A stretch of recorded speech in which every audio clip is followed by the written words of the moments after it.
Hello and welcome viewers, this is Sultan Fayaz and you are watching Sultan Fayaz official YouTube channel. नाज़रीन, असद तूर case के अंदर इंतहाई अहम पेशरफ्त हुई है और यह मामला चीफ जस्टिस साहब तक पहुंच गया है।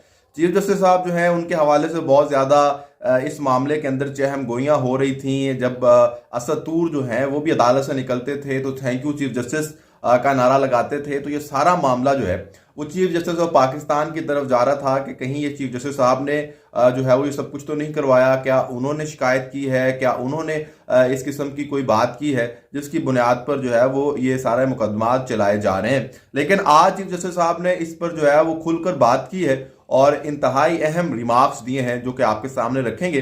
लेकिन उससे पहले आपसे गुजारिश है कि जनाब, अगर अभी तक आपने चैनल को सब्सक्राइब नहीं किया तो चैनल को सब्सक्राइब कर दें, कमेंट सेक्शन में जाके अपनी राय का इजहार जो है वो भी लाजमी करें और अगर वीडियो पसंद आए तो वीडियो को लाइक और शेयर भी जो है वो जरूर कर दीजिएगा। तो जनाब, बात करते हैं कि चीफ जस्टिस काजी फाइज ईसा की सरबराही में आज सुप्रीम कोर्ट के 3 रुकनी बेंच ने सहाफियों को FIA नोटिस और हिरासा किए जाने के खिलाफ केस की समाअत की। Press association of supreme court की जानिब से बैरिस्टर सलाहुद्दीन पेश हुए। अटॉर्नी जनरल पाकिस्तान भी सुप्रीम कोर्ट में पेश हुए। मतीउल्लाह जान अगवा, अबसार आलम पर हमले के मुकदमात में गैर तसल्ली बख्श कारकर्दगी पर चीफ जस्टिस ने IG इस्लामाबाद पर शदीद बरहमी का इजहार किया। चीफ जस्टिस ने कहा कि एक क्राइम की रिकॉर्डिंग मौजूद है, इन मुल्जमान का सुराग नहीं लगा सके। चीफ जस्टिस ने पूछा कि अटॉर्नी जनरल साहब, ये किस किस्म के IG हैं, इनको हटा दिया जाना चाहिए। चीफ जस्टिस काजी फाइज ईसा ने इस्तफसार किया कि 4 साल हो गए और आपको कितना वक्त चाहिए, क्या आपको 4 सदियां चाहिए। चीफ जस्टिस ने इस्लामाबाद के IG को मुखातिब करते हुए कहा कि IG साहब, आप आए हुए हैं, क्यों हैं यहाँ? क्या आप अपना चेहरा दिखाने आए हैं?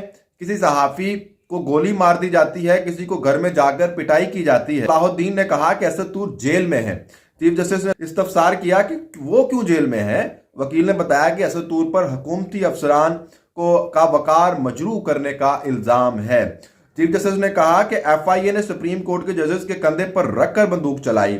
उन्होंने इस्तफसार किया, क्या किसी जज या रजिस्ट्रार ने सहाफियों के खिलाफ शिकायत की थी। चीफ जस्टिस काजी फाइज ईसा ने असद तूर के खिलाफ FIR पर एडिशनल DG FIA को मुखातिब करके रिमार्क्स दिए कि हमारा नाम इस्तेमाल करके आपने अपना काम कर लिया। चीफ जस्टिस ने कहा कि सुप्रीम कोर्ट में सहाफियों की हिरासगी से मुतल्लिक अज खुद नोटिस केस में अटॉर्नी जनरल ने तस्लीम किया कि असद तूर की FIR में पीका सेक्शन 9, 10 और 24 लागू नहीं होते। चीफ जस्टिस ने रिमार्क्स दिए कि असद तूर के खिलाफ मुकदमे में संगीन नौयत के दफात आयद की गई हैं। चीफ जस्टिस काजी फाइज ईसा ने कहा कि इस मुकदमे में हसास मालूमात समेत आयद दीगर दफात का इतलाक कैसे होता है। चीफ जस्टिस ने कहा कि इंक्वायरी नोटिस में लिखा गया कि अदलिया के खिलाफ मुहिम पर तलब किया जा रहा है, जबकि FIR में अदलिया के खिलाफ मुहिम का जिक्र तक नहीं। चीफ जस्टिस ने रिमार्क्स दिए कि यह तो अदलिया के कंधे पर रखकर बंदूक चलाई गई है। बैरिस्टर सलाहुद्दीन ने कहा कि सहाफियों के खिलाफ मुकदमात के इंदराज से पहले ही JIT कायम की गई है, जिसमें कानून नाफिज करने वाले इदारों के अहलकार शामिल हैं।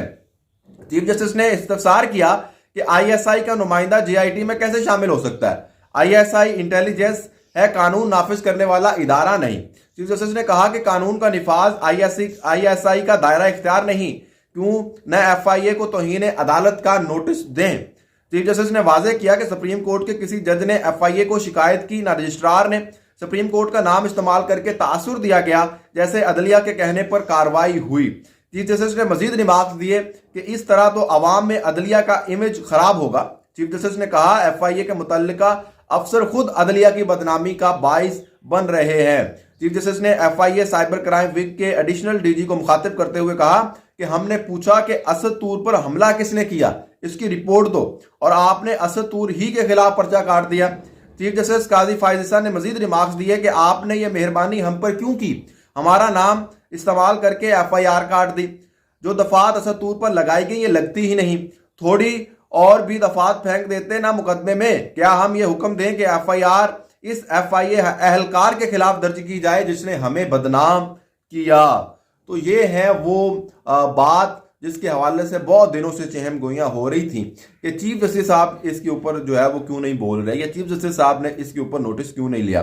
तो चीफ जस्टिस जो है वो बारहा बता चुके हैं कि वो मोबाइल फोन इस्तेमाल नहीं करते, वो टेलीविजन नहीं देखते, वो अखबार भी नहीं पढ़ते, जिसकी बुनियाद पर उन पर ये खबरें जो है वो नहीं पहुंचती।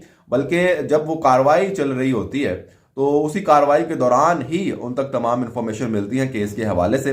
तो ये उनकी बात है, उनका पॉइंट ऑफ व्यू है, आप इससे इख्तलाफ कर सकते हैं या इससे इत्तफाक कर सकते हैं, लेकिन ये उनका कहना है। तो जनाब आज जब चीफ जस्टिस साहब तक ये बात पहुंची तो चीफ जस्टिस साहब ने फिर इस पर ये रिमार्क्स दिए हैं और ISI के दायरा कार पर भी बात की है और कहा है कि जी ये कानून नाफिज करने वाला इदारा नहीं है। अब ये बात सिर्फ यहां तक रुकनी नहीं चाहिए, बल्कि ये बात जो है वो अब आगे जानी चाहिए और पता जाना चाहिए कि अगर ये सुप्रीम कोर्ट के जजेस या बाकी अदलिया के जितने भी जजेस हैं, लोअर कोर्ट्स के, हाई कोर्ट्स के, सुप्रीम कोर्ट के, अगर उनमें से किसी जज ने या किसी रजिस्ट्रार ने ये शिकायत दर्ज नहीं करवाई तो किसके कहने पर ये मुकदमा जो है वो दर्ज किया गया है, इसके मुहर्रिकात क्या है, इसके पीछे इंटेंशंस क्या थी, असद तूर को अब तक जो है वो हिरासत में क्यों रखा गया है, ये सब कुछ वाजे करना जो है वो बहुत ही जरूरी है। और अगला रास्ता इसी वजह से रोका जा सकता है। अगर तमाम सहाफियों को आप कहते हैं कि रास्ता आपने साफ करना है, यकीनी बनाना है कि वो अपना काम जो है वो आसानी से कर सके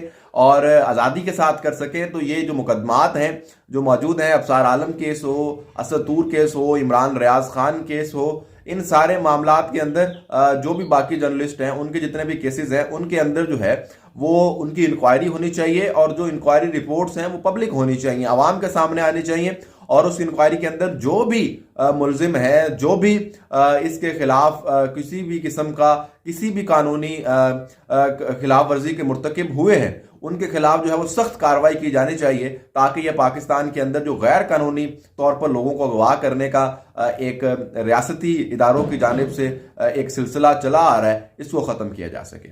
गुड बाय।